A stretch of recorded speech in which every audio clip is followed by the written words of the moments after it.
I am not an atomic playboy. Hey everyone, welcome to the first episode of 100 Proof Geek podcast. I'm one of your co-hosts, Jason Pantoja. I'm joined here today by Jose Jimenez, our resident phone fanatic, and Dave Pantoja, our all-around nice guy. 100 Proof Geek is a weekly show where three friends come together to talk about all things that are geeky. So this week I think I want to get kicked off with the pending update from Destiny, the new DLC that's coming out, The Dark Below. It's the first of two that have already been promised to fans of Destiny. And I'm pretty amped, actually. So I don't know what you guys think about it. I'm pretty excited about it, but at the same time, a little apprehensive about if they can actually deliver this time, because the last so-called update was a disappointment. But they haven't released any DLC, though. There hasn't been any additional content as far as DLC is concerned.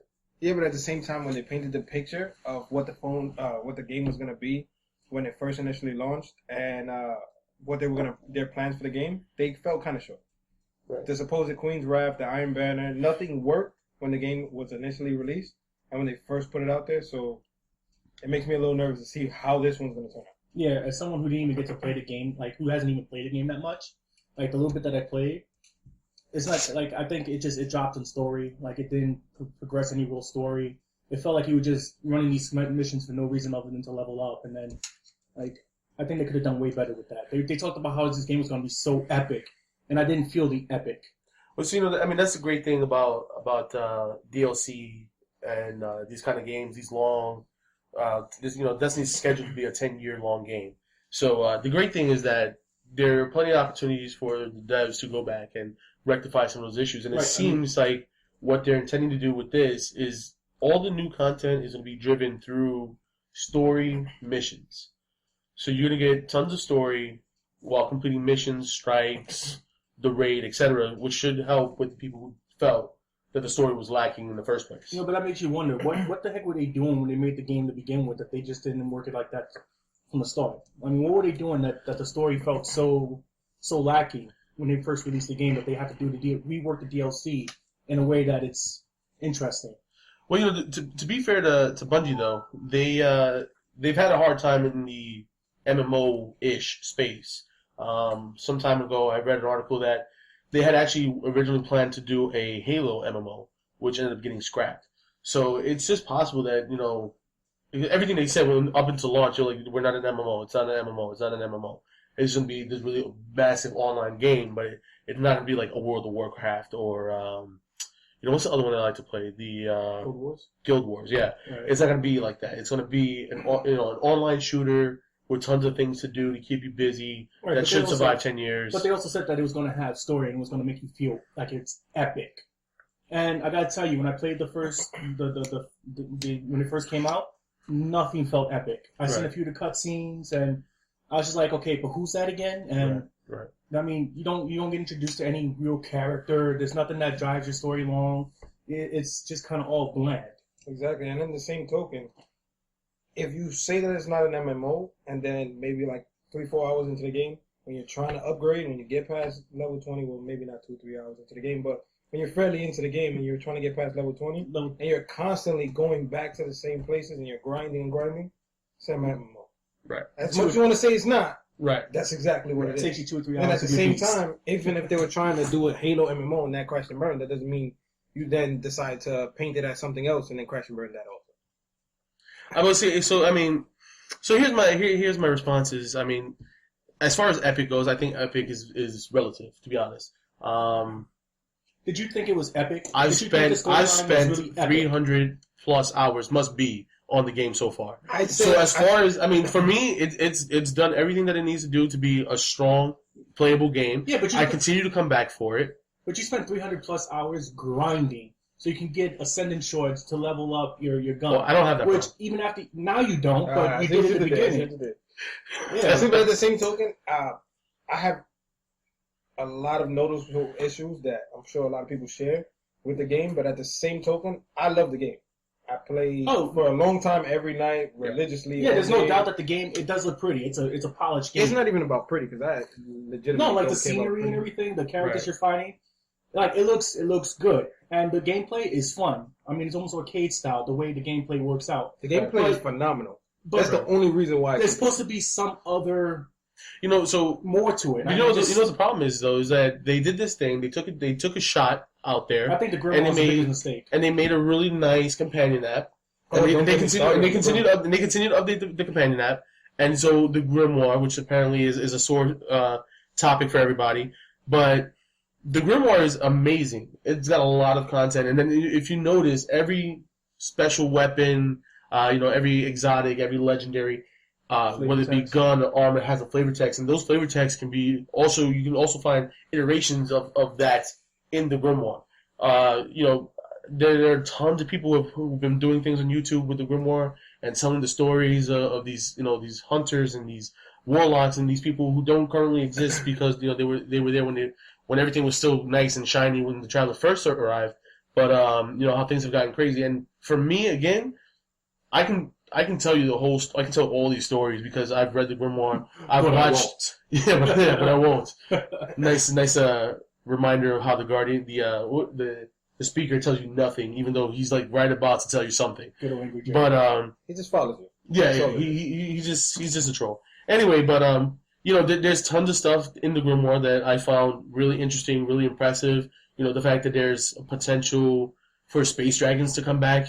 Space dragons. Listen, that's dragon. Anything is really cool. Then you add space dragons, double the cool. I'm gonna start playing with space ninjas. See, but granted, at the same time, I've listened to you over the many hours that we played Destiny. Oh, yes.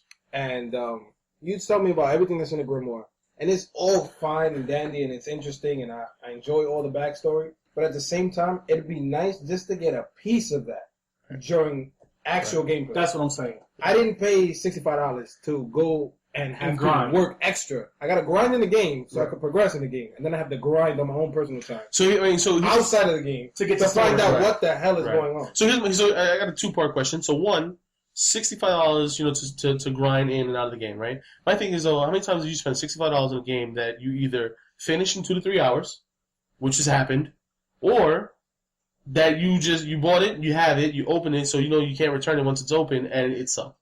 Well, multiple times, but then at the same time, we finished the story of Destiny very quickly. Right.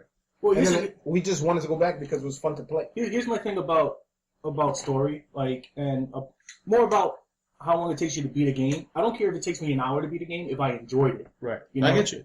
But so now here's my second part to my question though is, had they put the Grimoire in the game, but you still had to read it, would it matter? To be honest, for me, it's a little easier for me when I can shut down the console, lay in bed, and read through Grimoire stuff instead of having to sit in front of the TV to make sure I read it there because that's the only place I can get. Yeah, but here's the thing. If they're already paying, what's-his-face, crazy money to be the Ghost, Peter Dinklage, couldn't they just give him a few bucks more and be like, yo, read this entire Grimoire? Well, on that note, every time you unlock one, you just get your Ghost reading it because he really doesn't do anything already. Right. See, but at the same time, he's like the Destiny equivalent of a freaking fairy that follows you around in Zelda. Look here! He doesn't do anything. See, but at the same time, that brings you back to what Jason said. Would you read it? So if you pick something up where every time... Nah, but that's what I'm saying. Pay Pete to just read it to us. See, but then it goes back, though. Right. If, you look at games like Assassin's Creed, where you pick up notes and you pick up journal entries or what have you, they come up and you don't even have to read them because there's a voiceover that speaks to you. But that's what I'm saying. And 95% of the time you skip them. So give me a voiceover. Because it's not main story. That's true. Yeah, but it's not main story. That's what I'm saying. But it's technically not main story. It is story though because you don't know who the people you're interacting with, so you need to know who's this chick. My whole thing is though I think who's the queen of blah blah blah. And why I played the whole game, not really caring once who anyone was. You didn't care why are the Fallen fighting the whatchamacallits and the because at the end of the day we were told shoot everybody so you can progress. I didn't care why they were fighting each other because as soon as they see me, they started shooting me. I just want to. They didn't care about each other anymore. Right. Well, so that goes back to what I was saying though about the actual DLC is that it seems that they're going to be taking a lot of the right steps to rectify the story issues.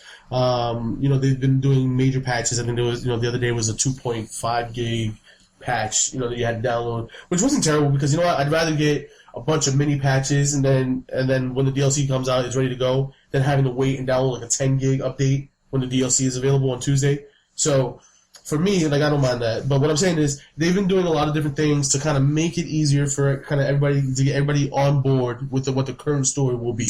And the current story is Eris Morn, this girl who got lost in the underworld of the Hive, and she was supposed to be helping a bunch of Guardians figure out how to kill Crota or what was going on, in the moon where the Hive is taking over, whatever the case may be. And in the process, apparently the mission either failed or something went wrong, and so now she's back to warn everybody that the Hive is, up in arms and ready to go. And that's off of, honestly, all that little bit of story was off the trailer and some of the stuff that I had read in Grimoire and things like that. So I mean, that alone is enough for me. Like, okay, I'm pretty pumped. Yeah, like I'm not saying that the gameplay wasn't great. I'm just saying that they marketed the game as take your destiny into your hands, be a guardian. Like, it was supposed to make you feel through the story that you're really affecting some change in the game, and I think they kind of failed at. Right. And then the gameplay is great. I played the game. The gameplay is awesome. It really is. It's entertaining. It doesn't really slow you down too much. Leveling some of the items was a bit of a pain in the butt. But I think I heard that they were changing that. They were making things a little bit more accessible. Yeah, now you can go and you can buy all the materials that you used to have to farm. You can just buy it with marks, and it makes it easier. And I heard about drops being more actually fixing the drops. So if you run a PvP scenario, when you leave, you actually get at least one item and not leave with just nothing. They haven't fixed that for me yet. Oh, Yeah, definitely. I mean, I think they probably flagged my account just to give this guy nothing. But I thought that's something that they said they were going to fix. Or am I wrong on that? I know they were fixing their RNGesus situation. But there's still some issues with that. RNGesus is a cruel guy. But again though, I think we still get a little sidetracked. Are we excited for it? I'm excited forward to play the DLC. I'm hopeful. I just don't have, I'm not expecting. I don't think the game would be any less fun. I would just be nice to see some of the things that they should have put to begin with. Right. Yeah. I mean, I'm totally excited for it to come out. It comes out Tuesday, the 20-something.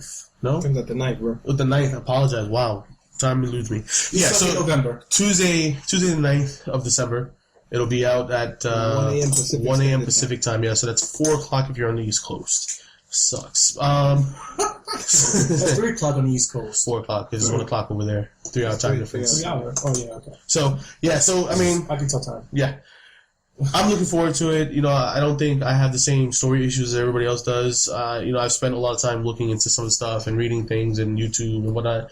I agree with what a lot of people are saying that there is a lot of missing story, and it sucks that it's missing story. But at the end of the day, it's if they, as long as they spend the time to fix it going forward, I'm willing to give them a shot. I think, some of the best MMOs, probably had a rocky start, so I'm definitely willing to give them a chance to kind of fix themselves up and get off that rocky start.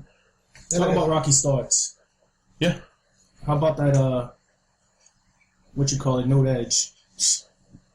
Yeah.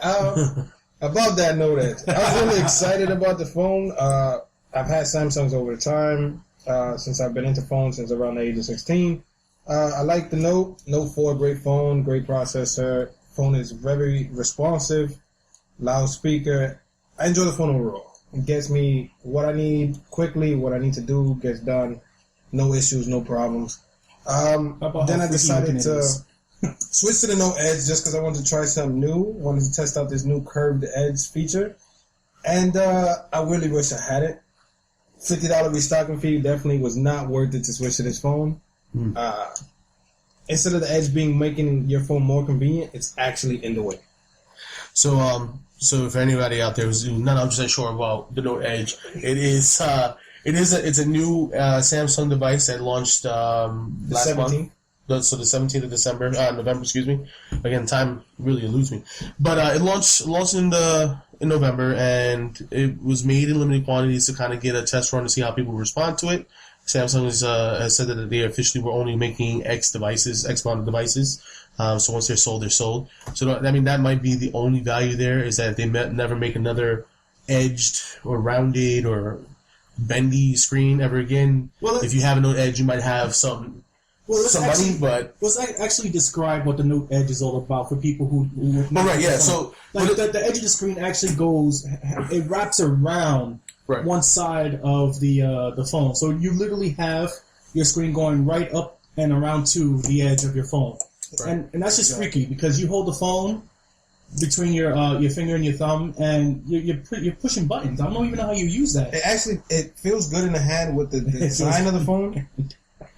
With the design of the phone, but at the same token, just because all the icons are now on the side of the curved edge, it's uncomfortable and uneasy to use because for example, if you're trying to send a text message, you're tapping your internet, you're tapping your phone call, so you're inadvertently making phone calls or searching something on the web when you just want to send a simple text message, put your phone back in your pocket. A lot of awkward situations there. Oh yeah. Yeah, so it can get a lot of people in trouble depending on what your lifestyle is. But yeah, and then let's keep in mind that it doesn't do anything for you. You know what I mean? It's just a wow factor, just to say you have a curve. At the same token, the phone is $870 retail in North America, whereas the Note 4 is $750, and internally the phone is exactly the same.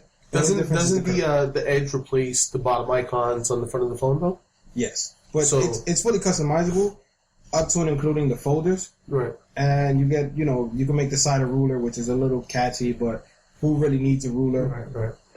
So if you're like a basketball player and you have giant mammoth hands, or it's still uncomfortable. Or if you're Brock Lesnar, who's got like 22-inch fists, get a Note 4. This guy's got like lunch boxes for hands. Then I guess it'll fit in your hand just perfect.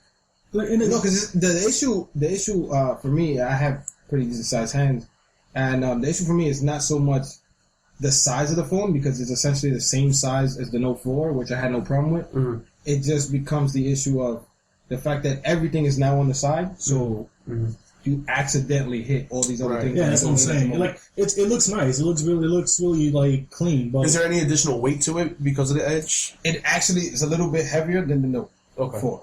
You know what I mean? I can see me pressing every one of these buttons while trying to make a phone call. Spec-wise, it's supposed to be lighter, right? But it actually feels heavier. It feels heavier, and it feels more heavier only on the side with the curved edges. Gotcha. It's funny. I look at the Edge though, and I've seen the Note 4 and I've seen the Note Edge, and the Note 4 on the face of the phone, the glass seems like it might have like the glass is a little bit curved on the corners. You know what I mean? Yeah. On the Note 4 itself. And then I look at the Edge, I don't see that, and I think that the 4 had a much better looking design. Actually, when you start to use the phone in just everyday use, using the internet, using text messages, you'll start to notice that even when the icons aren't showing up on the curved edge, you'll start to see your images dip.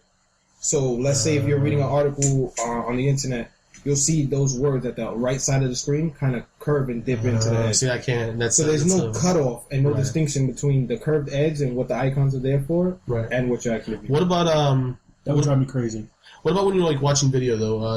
Is there any functionality there for when you're watching video? The functionality is pretty cool when it comes to the watching videos, but at the same token, it becomes like a slider bar, and you can't actually see the slider to see the toggle to move it.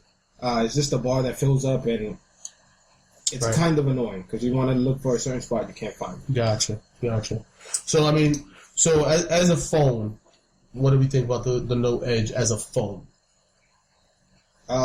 Let's be as a smartphone. As a smartphone, it's pretty good. If you have it, keep it. If you don't have it, get the Note 4. Gotcha. And you have it. Are you keeping it? Yes, I'm keeping it. Keeping it. You sure? I think we had conversations earlier. And see, my issue is, I'm currently with a particular company, and I don't want to shout the name out. Of course. But I'm with a particular company where it doesn't afford me to make certain rash decisions and change back to getting the Note Edge wasn't a rash decision in the first place. Well, that was a rash decision. That was within my return policy. Once one exchange, so you get one rash decision a week. Exactly. One rash decision per 14-day period, and after that, we're kind of stuck. So. Being as I can switch it in 6 months, I'll just deal with it for 6 months, and hopefully something better will be out. Gotcha, very good. Excuse me, yeah. So, Note Edge, I guess, if you got it, keep it. If you don't get it. Don't get it. Get the Note 4. See, here's a quick side note. I'm very big on Android Wear. I recently gave one to my brother. I have one for myself. What do you think Android Wear Edge the Edge is supposed to make it a little convenient so you can access your apps, etc., etc. What if the heck no. I mean, but at the same token, if you take, for example, the Galaxy Gear S that was just released along with the Note 4, right? It actually has a curved edge for the first time. So it's not a straight screen; it's actually curves to the form of your wrist. Right. So essentially, they adopted it from the watch or vice versa. Right. But they didn't change anything, any functionality of the watch. So it performs the same exact way. It just has the screen. Yeah, but they don't have that weird. He's talking about like what if they added the same edge ability that the phone has, like where you have one side that just completely curves down. I think it just would make things more complicated. Right. I would think because everything's so small already. It's like exactly. It's already fat fingers. Come on, people, give me a break. And then on top of that, like you said, the screen is already small. And then if you just added one extra curved edge, it'd make it probably uncomfortable for you to wear on your wrist. You don't have one curved side on your wrist and the other one is straight. My wrist is hella curved on one side. Okay, very good. So I think the next topic is going to be something that's near and dear to my heart, and I think it's going to be a little personal for all of us. So I don't know if you... yeah, right? Emotionals. I don't know if you guys noticed, but there seems to be a lot of older movies being remade, shows, cartoon movies, cartoons being made into movies and being messed with, I think, personally. This is the classic, what the heck are you doing? This is the conversation where we're like, leave old school movies alone. Just leave them alone. I viewed the Ninja Turtle movie. I did not watch it because I wasn't paying attention. I couldn't tell you who was doing what was going on, but I saw things. It made me uncomfortable in so many ways. Example. I refuse to watch any new Ninja Turtle movie. Oh, it was terrible. I grew up watching all of them. Yeah. Granted, watching them as an adult, they're not so great. But they hold a lot of memories for me, and certain things just should be left untouched. Right. Our father was here for Thanksgiving, and just to keep him out about here and have my mom not kill him. We had him watching the Ninja Turtle movie, and I sat down and watched with him for like 3 minutes, and I was like, this is so bad. Oh, yeah. Shredder was literally a Swiss Army knife. Yeah. Like, he had knives and stuff coming out of his arms. I think Hollywood gets crazy when they take these old shows, movies, and redo them. Right. Because they just go too far off the base. Right. We're going to take this and we're going to modernize it, and then they go too far with it. So now the other thing is that has there been any movie from our childhood, I guess you would say, that has been redone, remade? Well, hell yeah. That's been good. Look at the Batman series, where they made Batman a little bit more modern and realistic. Right. I mean, look at Bane. Everybody loved that movie when Bane was in there and he fought Batman and he broke his back, but he didn't have like tubes coming out of his head like in the comic, and he didn't have Venom. Some people like the movie a little too much and shot up a movie theater, so I don't know how good that is. I don't think they liked the movie so much as they were just crazy, because they did that for the Joker movie too. So yeah, that's very true. My whole thing is that I didn't. I'm thinking more on the lines of like Ninja Turtles, and then there's G.I. Joe, and there's Transformers. Oh my God, G.I. Joe! And I mean, like Transformers. And here's my problem: I was so anxious to watch Transformers. Oh yeah. Even the fourth one, and everyone's like, "Oh, the fourth one's gonna be so bad. It's not the same to keep getting worse." And I was like, I don't care. I have to watch it. And I literally stayed up until probably like 3 a.m.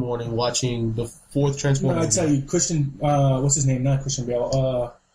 The one who does the movies. Michael Bay. He's ruined it for me. Because I can't even hear that sound anymore without being like, oh my God, they're ruining another movie.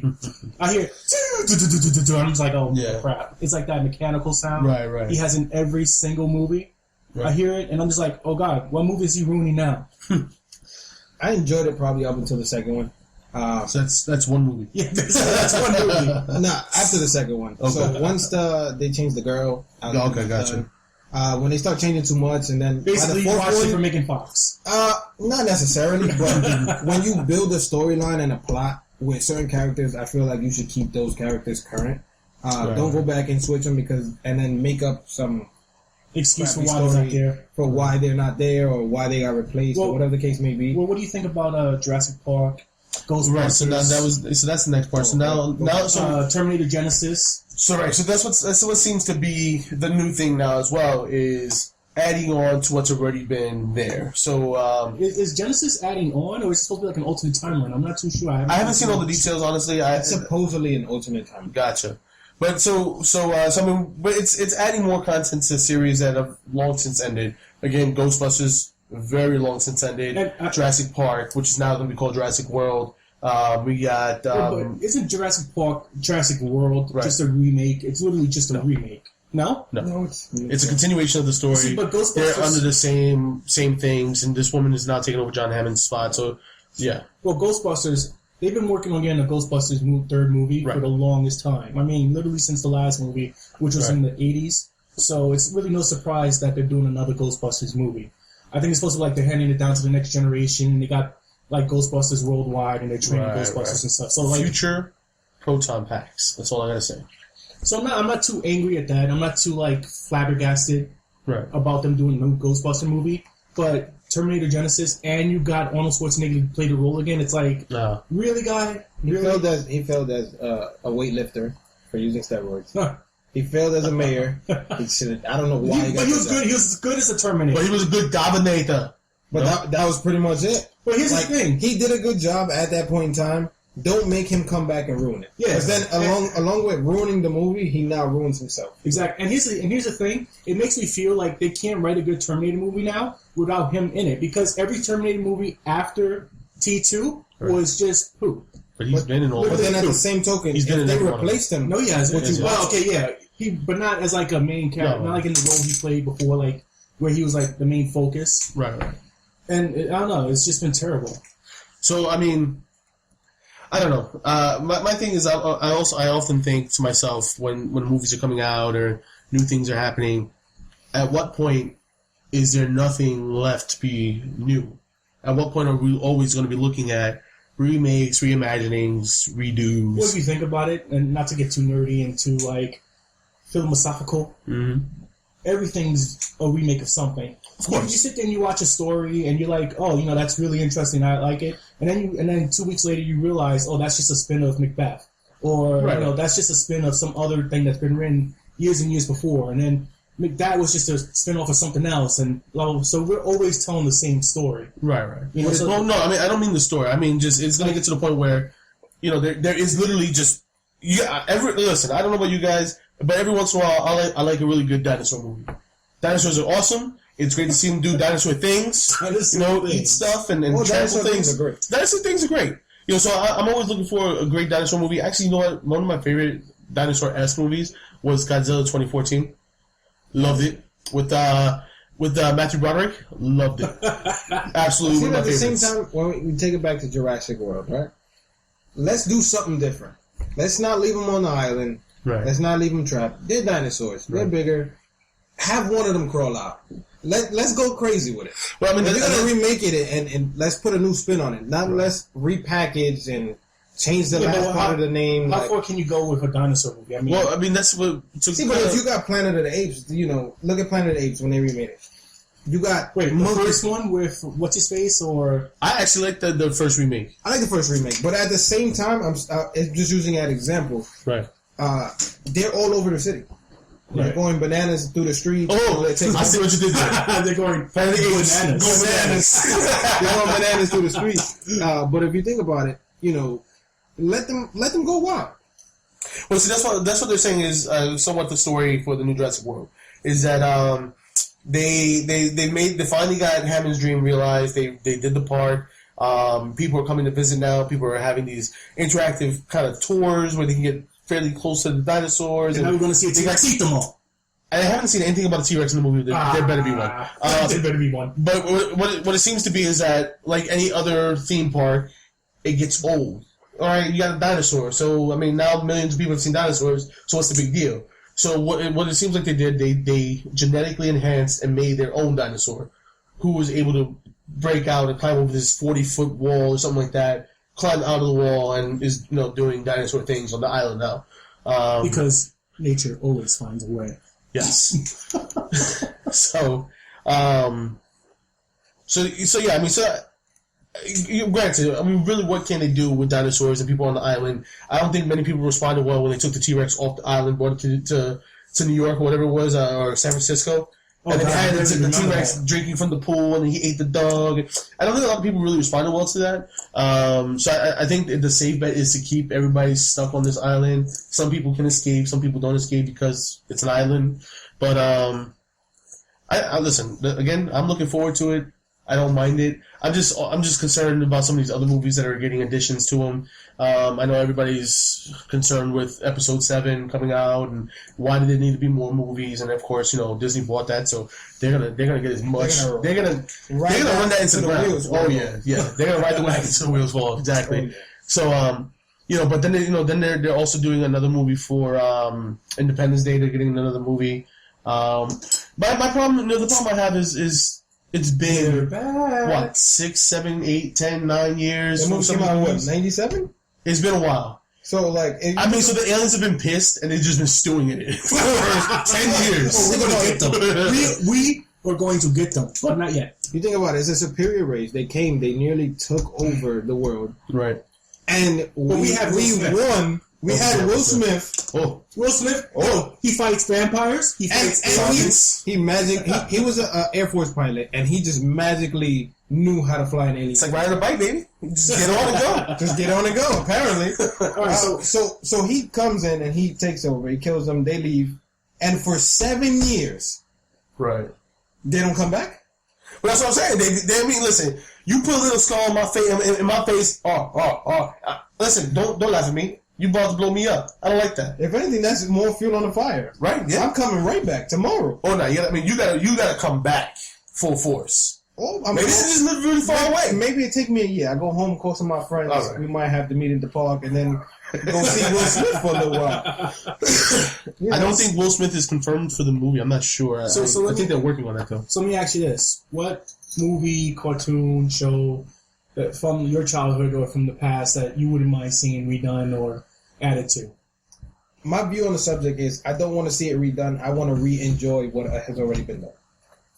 Because if they remake it, there's the opportunity for them to mess it up. Yeah, but granted, they can make it better. Exactly. Or it could be enjoyable. But still. You know what? I'm willing to forego my crazy nerd rage and yell at them for redoing stuff if they genuinely try to make it better. And they try to make it better when they get somebody who's actually interested in the content, When they get a producer or a director, I should say, who says, I've read the comics, I've looked at I've been a fan for so many years, and I want to do right by it. As opposed to somebody like Michael Bay who literally comes on and says, I'm really just doing it for the money, I don't care. I want to see a remake of Willow. Oh, Willow would be nice. Willow. All right, Mad Mortigan. Listen, he's still the guy who played. Yeah, he's still alive. Okay, he's gonna be in the next Star Wars movie playing one of the Ewoks. Get him in Willow. I want to see what happened to Matilda. Matilda, what? I thought this kid was gonna say Power Rangers. 7-8 years later, I want to know where Matilda is. She's sexy. I think that granted, but I want to know what her sexy behind is doing at this moment. Sexy and she got powers. I want to know where she's at. That's true. I think that's a matter of national security. You've seen Jean Grey, right? I mean, true. But see, this is what I want to know. Why? Okay, work with me in this while I try to get this out.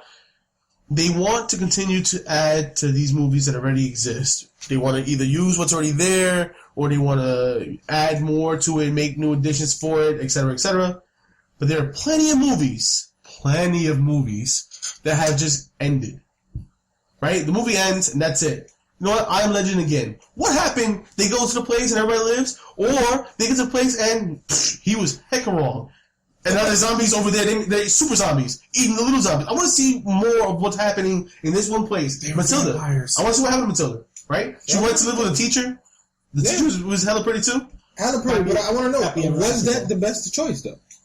Like how happy was her life with the teacher? Exactly. Why, instead of all these different What if she didn't do her homework? How did that go? Well, I mean, she had the mind power. So she just erased it from her mind. Like, I did my homework. I did my homework. What are you talking about? But I got the golden star. Yes. Voltron 2016. That's it. Voltron? See the Voltron movie. Voltron's a tough one. I think Power Rangers. I don't know how Saban is still hanging on with Power Rangers 100 years later. We need Rita Repulsa back. That's it. Power Rangers. For the love of God. And Goldar. For the love of God. Lord Zed. Yeah, I mean, I see, but those things, like looking back at it now, were so bad. terrible. compared to what's available now. But there's some nostalgia in how bad they were. Very true. But When you come back and you do it nice and with the new graphics, exactly. and CGI and As a everything, fan, it you don't want to ruins it. see it done nicely. Like, I don't want to. what? You're I ridiculous. enjoyed it as a child. And when I the way look it at it was. now, yo, there's so many things I look at now, and I'm like, this is so terrible. I can't even watch it. But you enjoyed it in a different way. No, I hate it. I used to love He-Man like a crackhead. I go back and watch cartoons now, I'm like, yo, these are so terrible. Because you're no longer a child. And there are things that, yeah, you go back and you watch it. Kid. There are things you go back and watch like Labyrinth, and they're great in the way they were. But you know what? Those things aged well because of people like Jim Henson who did the Muppets for that movie. Forever Rock, The Muppet Show. These things aged well because you had like really skilled and talented people work on it. Some of the stuff we watched was complete crap when it came out too. It's just that we were kids and we didn't know any better. And then when we got older, it was still crap. But if you get some of the talented people to go back and redo it, it'd be awesome. I suppose. Yeah, I mean, it's open to interpretation. I mean, somebody could try it. It could fail or it could go really well. You don't know until you try. Exactly. But just because certain things are nostalgic for me, I'd rather not throw it up there and just to see if it's hit or miss. That's my personal opinion. I get you. Yeah. So since we're on this Like, movie, don't get me wrong. Like when they did the RoboCop, that was that movie was terrible. They should never did it was terrible. And he had like one real hand, one fake hand. And then when they took his body apart, he had one little. It was like a hand on a stick. It reminded me of the dude from a scary movie. It's my little hand, a strong hand, a strong hand. So since we're on the topic of movies and how Hollywood is they're doing all kinds of just crazy stuff out there. This movie's coming out December 17th. I think it's going to be interesting to watch. It's a little movie by the title of The Hobbit.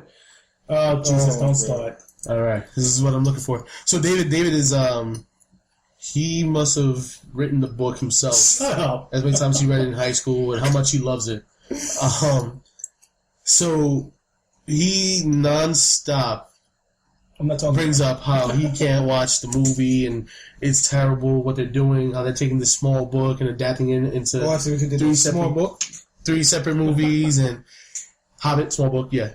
I almost didn't get it for a second. Took a second. He's like, wait, I got you. Wait, what did I get? We rethink this, but how they took this legitimate book that was maybe a third of one of the other Lord of the Rings books, and they're now making it into 3 movies and adding content that doesn't never happen in the book, doesn't exist in the book, and how they are violating our pockets by adding additional movies with stuff that doesn't belong there. Yeah, like. So I personally Here we go. enjoy them. I don't care. I love the Lord of the Rings world. I love the Lord of the Rings lore. Excuse me. Okay, I'm all about that. I enjoy it. It's fun. It's cool to see But it's not the what's Lord of the happening. Rings lore when they add stuff that doesn't belong And it's in cool there. to see what's happening. Now, the thing is, I agree, but at the same token, if they present it as a package that is not mirroring the books, it's open to your discretion to watch it or not watch it. It doesn't have to mirror the books, but if you're going to connect it to the first 3 Lord of the Rings movies, right? And you have the same actor, you have Gandalf in there, you have the same characters and everything, and then you blatantly add things that just was not in the book. I can understand if you cut things out that wasn't in the book. Like, I totally understand 110%. When you make a movie and you have to cut things out to trim it down to fit within that 1 to whatever 3-hour movie. But to purposely add things that was never in the book, was never meant to be in the book, kind of ruins the story of the book, just to lengthen out the book so it's 3 movies and you can sell 3 movies. And that sucks. I mean, you're literally creating stuff up to milk the fan. so here's my question though: is it fair to the people who can't or don't or won't read Lord of the Rings books, The Hobbit, to not get this additional content, to get these 3 movies, but they love the world, they love everything that's been done so far, they love the other 3 movies, they love the first 2 movies, okay? So is it fair for them not to get this additional content because they could only have gotten it into a movie and a half, a movie, not even one whole movie? I mean, is it fair for them to not get additional content? No, I'm not saying they should get the content. What I'm saying is why do you, if you can get it all into one movie, if you could take that one book and make one movie, why do you have to split it up into 3 movies and add content that was never in the book and you made up just for the movie? You know, like it feels like what they literally did was, oh look, we have this movie and we want to make 3 movies out of it. We have this book and we want to make 3 movies out of it because that's what's going to really milk the fan base. Like people will come and pay to see this, and we want to make the most amount of money off this book as we can, so we'll make a trilogy out of it. Well, how can we do that? Because we don't have enough content to fit 3 movies. Well, we'll make stuff up and we'll add to it, and we'll just call it, part 1, part 2, part 3, and people will come and pay for it. So are they splitting up what was actually factual in the book over 3 movies adding stuff in between? Exactly. Yeah. They're adding stuff that didn't exist in between the stuff that did exist in the movie and splitting it upon. In the book and splitting it upon 3 movies. And it feels like they purposely did that just to milk the fans. Like if you're a big fan, you're going to go see it. Okay, so I mean, you don't know what the conversation is behind closed doors. In particular, to the fans of the movies who didn't read the books, because these people don't know any better. They don't know that this extra content never existed. And then when you look at the content in the movie and you read the book, you're like, what's going on here? There's something weird. But so now, here's the whole thing, though. You don't know what the conversation is behind the closed doors and at these studios and these execs' offices.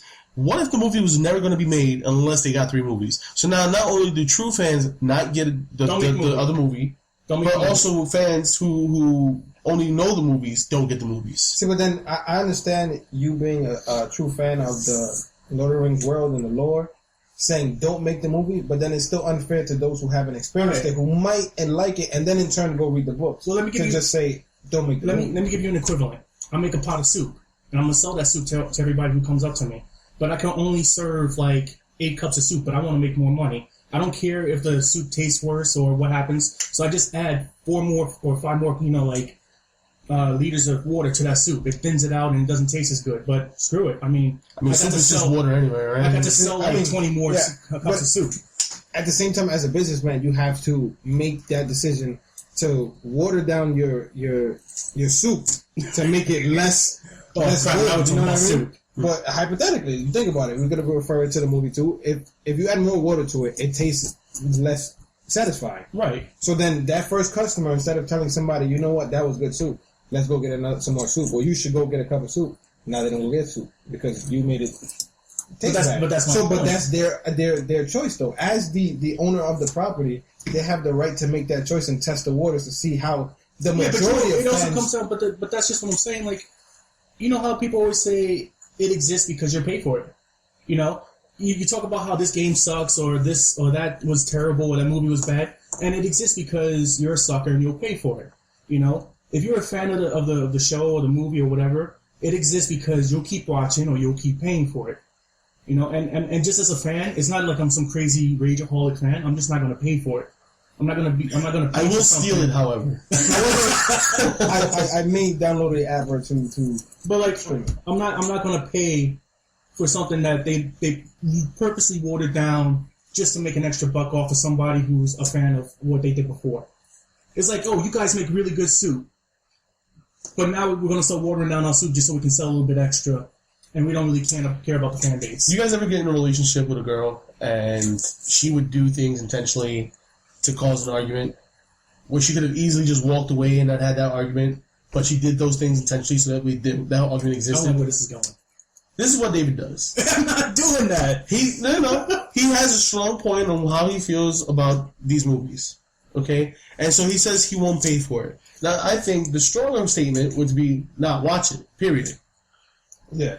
But every time the movie comes out, and every time it's available for watching, he saddles up for a 3-hour pony show watching The Hobbit. The same movie he said that he would. That he just can't stand because of I said I wouldn't pay for it. I didn't say my eyes wouldn't watch it.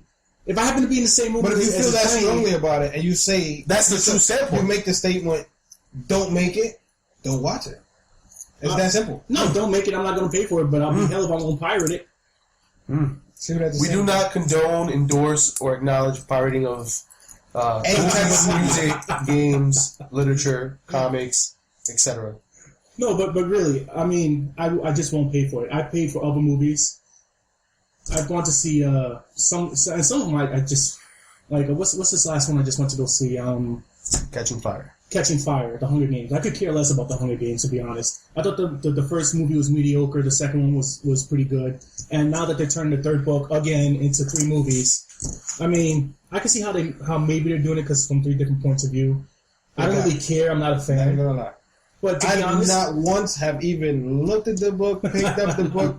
I got stuck into watching the first one, and the first one got me, and I'm here for the ride. yeah, and Side note, she is bad as hell. Side note. Sidebar. but seriously, I went to go see it. I was tricked into it by a bunch of friends, and I went to go see it, and I didn't hate it, but I wasn't like. Right. It was kind of bland again. It went back to just kind of like, it was okay. There was a few scenes I was like, oh, that's cool, but it just wasn't as good as the second one. Right. So there's now time for one of my favorite parts of the show. It's a little thing where we kind of discuss what we're playing, what we're doing with our spare time. Let's keep this PG. So that means I gotta leave. Mr. Houlihan, please have my spare time. Please take the mic, Mr. Houlihan. I like to get a little lotion and Anyway, and moisturize. moisturize exactly. So on my spare No time, ashy elbows over here. Exactly. I am playing tons of Destiny, but as of late, I have been rereading the Thor trades. That's what comics go by. They're trades, they're not issues or whatever. Want you special. Anywho, I've been reading the God Eater and the Such God an awesome Bomb, and series, yeah. So I know you're not too much into the comics yourself, Jose, Yeah. but I mean, if you got time, train ride to work, or lunch break or something, Grab a copy. it's definitely something to honestly. It's something to sit down and kind of kill a couple minutes and read through. It's a very good read through. Even if you don't know who Thor is in the Marvel space and what his history is, it doesn't matter because these are independent stories where you can kind of get a vibe for what's going on. Anything that's hinted at or alluded to in the trades are quickly discussed and explained, and you kind of you can read through it the entire thing like, wow, that's really cool. Yeah, I was never really into Thor when I used to read comics. It was always like Spider-Man or Storm or yeah. But when you gave me the Thor trades to read Thanksgiving, I think last year, I started reading the first one like I'm just reading this because this idiot gave it to me, and then I started reading it, and it was really it's amazing. That's my brother. It's all a self-explained story, so you get everything, but it really paints the picture of Thor as a character, like who he is and what's going on, and it's really just amazing how he fights the God Killer. Right. Yeah. So, Jose, what are you doing on your spare time? Just pretty much playing Destiny. Anything particular you're doing in Destiny? He's trying to rub it in. That's he's trying to rub it in. Trying to get that character to level 30. My main character, the one I started it with. The one that I did not abandon. I noticed. For a little while. I noticed. Like some other people that may be seated here with me today. But I definitely got to get him to level 30. Somebody out there before, had Dark Below. most hated _ Hove HOV on PlayStation 4. He needs some help. Or you do it if you got extra shards, send them this way. Even though it's not feasible. It's not feasible. Somebody in Bungie, let's get a Deej, the community manager. Let's get Deej. Like, can you send him a shard or two? Send me some. Send it to the postmaster. I visit him frequently. He never has anything, but I visit him. Okay. Dave, what about you? Oh man, I'm embarrassed to say it, but I'm a crazy wildhead. I'm just addicted to the World of Warcraft, and they just released their expansion, the Warlords of Draenor, and that's just. I think the first 5 days I already had a level 100. My character's almost maxed out. That's I need that dedication for Destiny. Oh, that's why you're not 30. That's why I'm not 30. He's 100. You're not even 30. Exactly. That's I'm already working on my second and third 100 at this point. Gee whiz. Figure out how to work play a tank again because I've been so long away from tanking. Gotcha. But World of Warcraft is where it's at. I mean, it's you'd be amazed though. World of Warcraft has been in the news a lot, mostly for EDOS attacks, but also because this expansion really reimagines the game a lot. It really does a lot of new things. Right. Brings it back to its roots of Burning Crusade, but it also does some new things that has really caught a lot of people's eyes. And so if you play on Ysera, Ysera, Ysera, yeah. Look up Kapuz, Koppuzz, or Asimov. ASEMO. Total new characters, even though they're hundreds, doesn't matter. What? So, ladies and gentlemen, this has been the very first episode of 100 Proof Geek. What are they playing? What are you playing? Yeah, that's a good question. Let's throw that out there into the ether. What are you guys and gals playing? What are you wasting your spare time on? Comics, movies, TV shows, It's cartoons. never a waste. So feel free to send us your thoughts and suggestions at 100proofgeek@gmail.com or send us some tweets at 100proofgeek on Twitter.